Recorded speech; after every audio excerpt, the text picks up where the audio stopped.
one Naytahwaush community member from the White Earth Reservation has been collecting photos and different pieces of artwork from the area for several decades to put together one large exhibit. The collection made its debut earlier today at the Watermark Art Center in Bemidji, and our reporter Sydney Dick spoke to the exhibit's creator about the work behind the gallery pieces and why sharing those good stories can be important for small communities.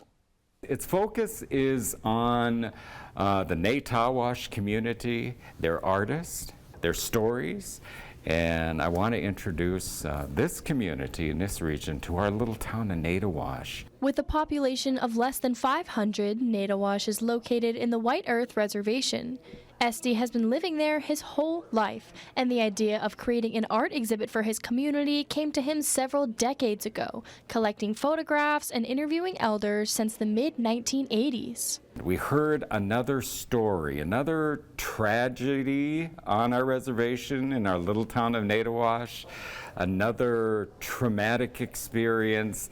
And I said, you know, I'm getting so tired of just hearing bad news. And I said, I know there's so much more. And with the focus on the entire community rather than just one artist, more than 30 individuals' artworks are featured in the Good Stories exhibit at the Watermark Art Center. We live back in the woods, and you don't know these artists because a lot of these people that have been creating, they've been making blankets, they've been painting, they've been doing beadwork, they've been doing regalia, they've been doing all these things. You never ever hear about them. Let's bring them out in the open.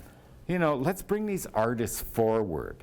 And so I've heard these stories and seen these faces and looked at this artistry my entire life, and I thought this deserves to be shown.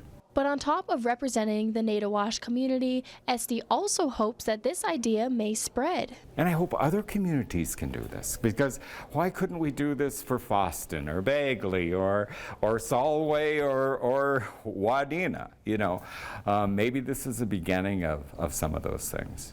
Reporting from Bemidji with this week's In Focus, I'm Sydney Dick, Lakeland News. The exhibit's reception is set for Saturday, February 14th, with several guest musicians in attendance putting on a performance.